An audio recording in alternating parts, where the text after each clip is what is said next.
I was crying on the floor. My dress was soaked in sticky orange juice. My legs were shaking. And everyone was laughing at me. Even my mom. She didn't say, "Are you okay?" She didn't ask, "What happened?" Well, she just laughed like I was some kind of joke. Hey, my name is Emily Grace Carter. I'm 14 years old. And this is the worst day of my life. It was supposed to be just a normal Saturday. I had planned to stay in my room, read my book, and maybe draw a little. I love drawing trees and castles. Quiet things. Peaceful things. But my sister, Amber. She's the loud type. She's 16. She has over 400,000 TikTok followers. She dances, sings, lies, and bullies people. Especially me. She never liked that I was quiet. She called me creepy, weird, ghost girl.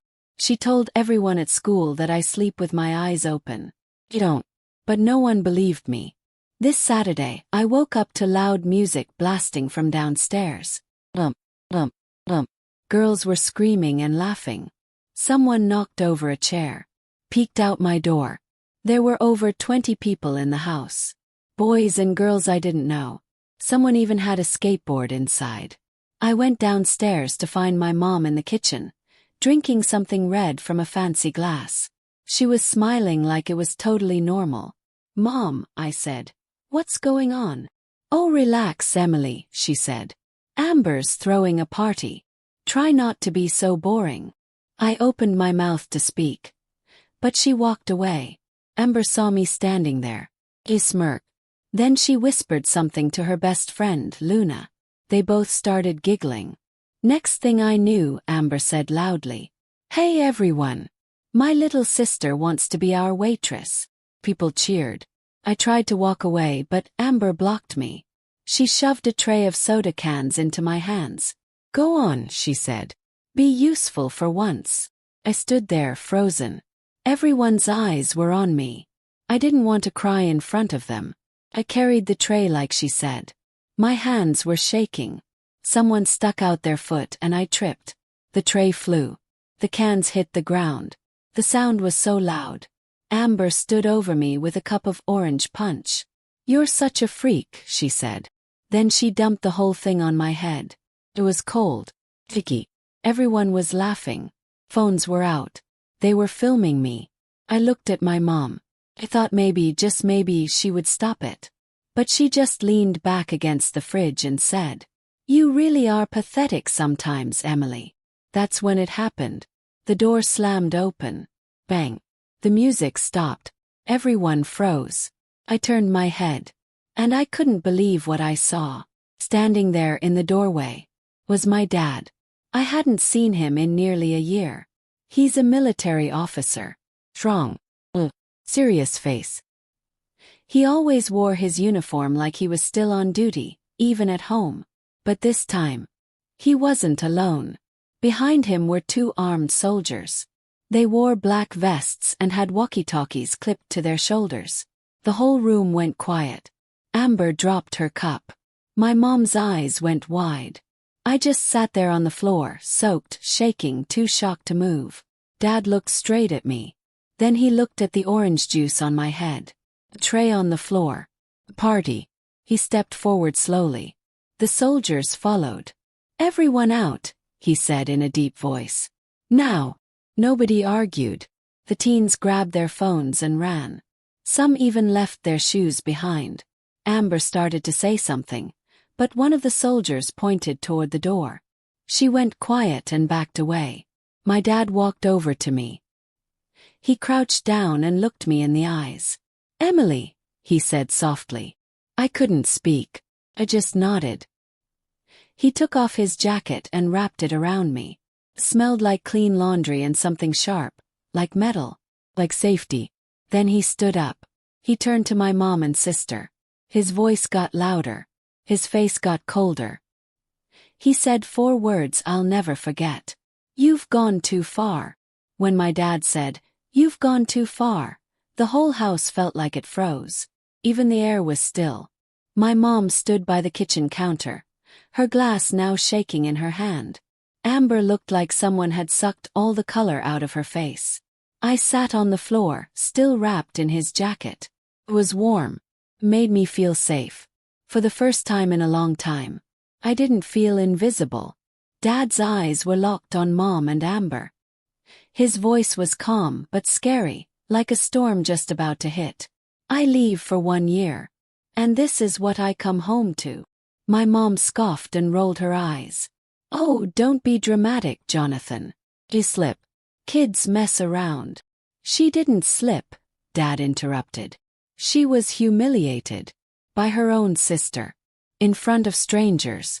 And you laughed. Amber stepped forward, trying to look brave. It was just a joke, Dad. She's always acting like a victim. Silence. The whole house shook. One of the soldiers took a step forward, but Dad raised his hand. He didn't need help. His voice was enough. I've seen everything, he said. He reached into his pocket and pulled out a small black device. He pressed a button. A tiny screen lit up. There, in clear video, was me tripping over the foot. Amber dumping the juice. Mom laughing. Amber's jaw dropped. Mom whispered, "What is that?" "Security footage," Dad said. "I had hidden cameras installed before I left." He pointed to a vent above the fridge. "That one's been running every day." Gasp. Had no idea. He knew. He saw it all. Every insult. Every slap. Every meal Emily went without because you two said she wasn't hungry. Every tear. Every night she cried herself to sleep. I watched it from my base every night. And I waited. He turned to look at me. His voice softened. I waited for the moment I could come home and put an end to this. My eyes filled with tears. Not the sad kind. The kind that feel like rain after a long hot drought. Mom dropped her glass. It shattered on the floor. "You're insane," she hissed. "Installing secret cameras. Watching us like a spy." Dad turned to the soldier beside him. "Sergeant Blake." The man stepped forward. "Yes, sir. Please explain." Sergeant Blake pulled out a small folder and opened it. Inside were printed photos and reports. "This is an official child welfare report," he said. "Multiple signs of neglect. Verbal abuse. Isolation. Favoritism. Emotional trauma." Mom's face twisted. "You wouldn't dare." "I already did," Dad replied. "Emily deserves better. And now she's going to get it." Amber rushed over to him. "Dad, no. You're going to ruin everything. I have auditions coming up. I was going to hit 1 million followers." Dad looked at her like she was a stranger. "I raised you to be strong. Not cruel. Not fake. Not shallow." He pointed to the stairs. "Go pack. You're going to military school. Tomorrow." "What?" Amber screamed. "You need discipline. Structure. You need to remember what respect looks like." She fell to her knees. "Please. Dad, please. I didn't mean it. I just wanted people to like me." My chest hurt hearing her say that. For a second I almost felt sorry. But then I remembered the juice. Names. The way she told people I was adopted. Just to make herself look better. She never once said sorry. Not when it mattered. Dad looked down at her. "You'll learn who you are when there's no phone in your hand." He turned to Mom. "You," he said coldly, "are coming with us. We have an appointment tomorrow." Mom crossed her arms. "I'm not going anywhere." Sergeant Blake stepped forward again. "You are," he said. "You're required to undergo a full psychological evaluation. The report has been filed." "What report?" "I didn't agree to this." "You don't need to," Dad said. "The state agreed for you." Mom's mouth hung open. Her legs started to wobble. She reached out to the counter for support. "You can't do this. This is my house." "No," Dad said. "This is Emily's home. And she's been living in a nightmare. That ends now." He turned to me again. "Emily, do you want to stay here tonight or come with me to the base?" I looked at the mess. Orange punch, broken glass, angry faces. And then I looked at him. Strong. Steady. "I want to go with you." He nodded. Amber was still sobbing. Mom was trembling, her face red with rage. Dad reached out his hand to me. As I stood up, I saw Amber stare at me. Not with hate this time, but something else. Fear. She finally realized I wasn't the ghost girl anymore. Amber was still on her knees, crying like she was the victim. Mom was shaking but trying to act brave. I stood beside my dad, holding his hand wrapped in his jacket. Everything felt like a dream. But it wasn't. It was real. And it was finally happening. Dad turned to Sergeant Blake and the other soldier. "Escort Amber upstairs," he said. "She has 1 hour to pack. Only the basics. No phones. No makeup.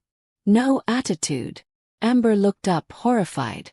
"No phones." Dad didn't answer. He just gave her a look that said, "You don't get to argue anymore." The soldier nodded. "Yes, sir." As they walked her up the stairs, she screamed, "This is abuse. I'll call child services." The soldier replied calmly, "That's funny. Because that's who filed the report against you." I had to cover my mouth not to laugh. After everything she'd done. Now she was acting like the one who needed saving. Dad led me to the couch and sat beside me. He pulled a napkin from his pocket and gently wiped the dried juice off my cheek. "I'm sorry I wasn't here sooner," he said softly. He nodded. "I didn't think you'd ever come back," I whispered. His face sank. "I almost didn't. But something told me. Had to come home. You were crying in every video I watched. You tried so hard to be strong." I looked down. My voice cracked. "I used to pray at night. I begged God to send you back." He placed his hand on my shoulder. Well, he did. Suddenly we heard yelling from upstairs. "I'm not going to some stupid military school." Amber's voice was loud, sharp, full of rage. Then a crash. Then silence. Dad stood up quickly, but Sergeant Blake came down the stairs and said, "She just threw a perfume bottle. Miss, thankfully. She's done packing. She'll calm down once we get her into the car." My dad sighed and nodded. Then he turned to Mom. She had been sitting on a stool in the kitchen, staring into nothing, like she was trying to block everything out. "Melissa," Dad said, using her first name. "Get your things." She didn't move. I said, "Get your things." She looked at him slowly. "I'm your wife. You're treating me like a criminal." He stepped forward. "You are not my wife right now. You are someone who laughed while your daughter was bullied in her own home. I don't even recognize you anymore." She stood up, her face red. "I gave up my career for this family. I raised these girls alone while you were off playing soldier." "No," he said firmly. "You raised Amber. And left Emily to raise herself." She stared at him. Then at me. For the first time I saw something like regret in her eyes. But it was too late. Sergeant Blake walked toward her. "I'll drive her," he said. My mom looked at me again. She opened her mouth like she wanted to say something. But I turned away. I didn't want her fake apologies. I wanted peace. She grabbed her purse and left. Just like that. The house was quiet. Too quiet. I sat there frozen. I didn't know what to do. It was like everything bad had finally been pulled out of me and now I was just empty. Dad came back and sat beside me. "You okay?" he asked. I nodded slowly. "I think so.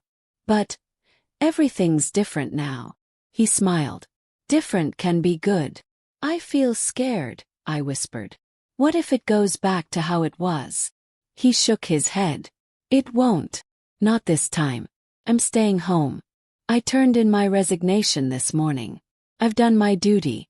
Now it's time I do my real job, being your dad." My chest got tight. Tears rushed to my eyes. "You're not going back." He leaned forward and kissed my forehead.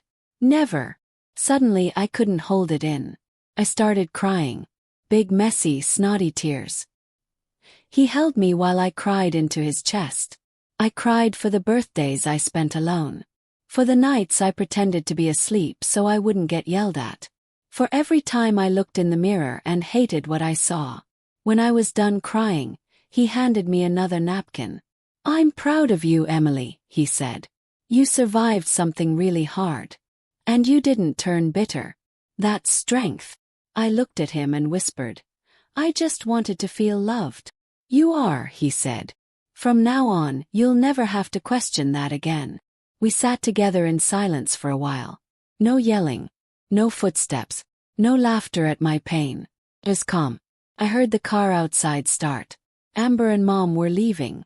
I peeked out the window and saw them drive off. Amber was still crying. Mom looked like a shadow of herself. Part of me wanted to hate them. But another part of me just felt sorry. They were broken people. And now, maybe they would have to face that. The house was quiet now. Too quiet. No more music. No more shouting. No one calling me weird. No one filming me when I cried. Just me and Dad. And peace. That night, I slept in his room. He tucked me in like I was 6 again. He sat in a chair beside the bed, watching over me.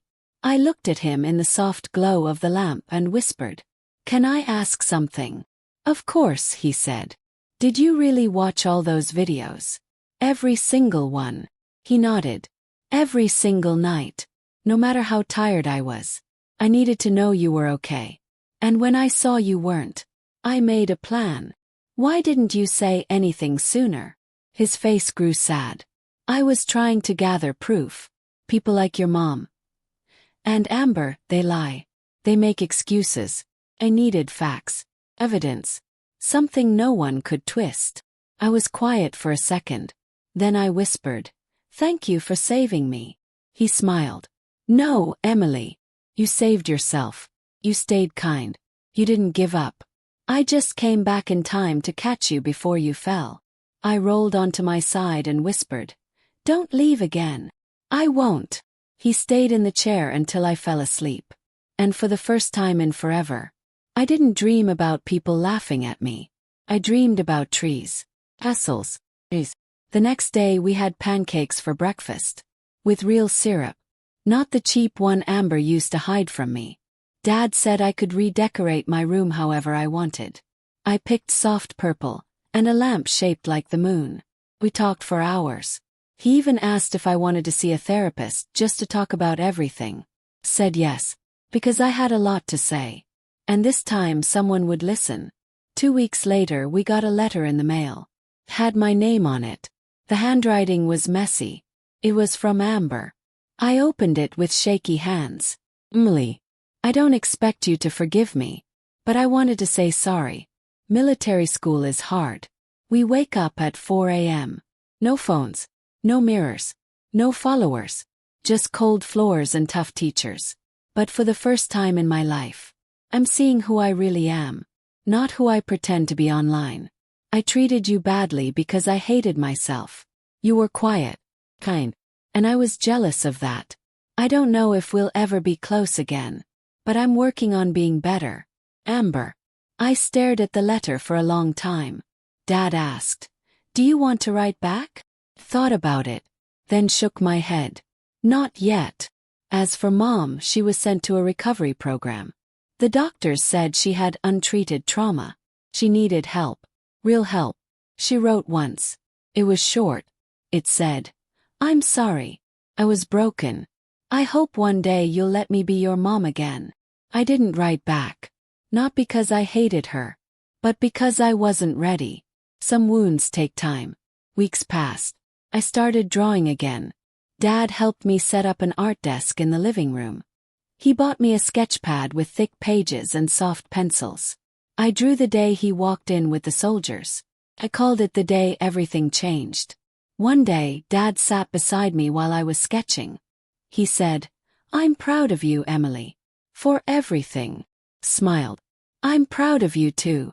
You kept your promise. He looked at me with kind eyes. I'm home now. No one will hurt you again. I believed him. Because this time, he meant it. Then, let me know your thoughts in the comments.